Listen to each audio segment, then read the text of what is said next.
How many people were like tempted to look at their phone, wanted to check up on what's going on in the world? Raise your hand.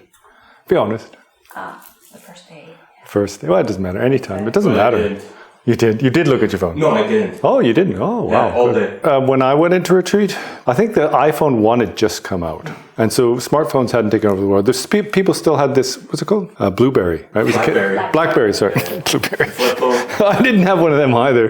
And it had a little keyboard on it. I think my brother had like a PDA or something like that. So it was like really awkward thing with keys. And then I remember my ex-wife, she got the first iPhone. I didn't have one, but I didn't know anything about it. So on retreat, we didn't really have iPhones. And so it wasn't a problem, but we were restricted from having anything. No computers, no phones. We're allowed to have like pen and paper to take notes. Not supposed to take any books in. If we did, there was like a couple of books. We were only allowed to contact our family by handwritten letter once a month, but I only contacted my mum, I think 3 times in 4 years. No telephone. Of course, if there was an emergency, there's a caretaker and stuff like that. So it wasn't a problem. Remember I told you about the guy who wanted to get people to talk about football? And so he would start a conversation that sounded like it was based on the Dharma. And then he would start wanting to talk about football. Like, did you hear if the Rangers won, that sort of thing. And he kept doing this, and it was really strange. I don't know, I'm kind of slow on these things. After about 2 years, what we figured out was that he'd smuggled a radio into the retreat. And he would sit in his room listening to the football scores. And then because there's a lot of people in Britain are just mad for football, right? They're completely nuts about football. And so he would use that. And I was like, how does he know who won the football?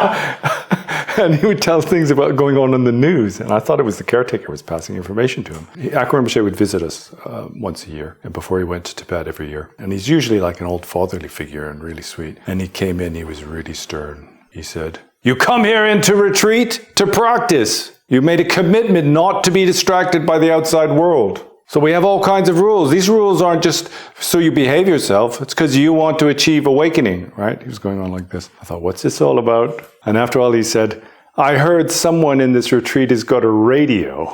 Who is it? Confess." And everybody's looking around. I'm thinking, radio? Holy crap, somebody's got a radio. I didn't know what was going on at this time. And the guy who had the radio was like right in front of him. And he was looking around the room. And he said, "Come on, who has got a radio?" And he was going, "Have you got a radio?" They go, "No." "Have you got a radio?" "No." He didn't ask the guy. He knew who it was, right? And he slowly got closer and closer in front of him.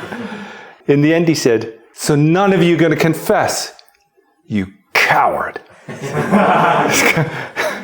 He never addressed him directly, but obviously he knew who he was talking about. It just reminds me every time how strong our addiction to the outside world is.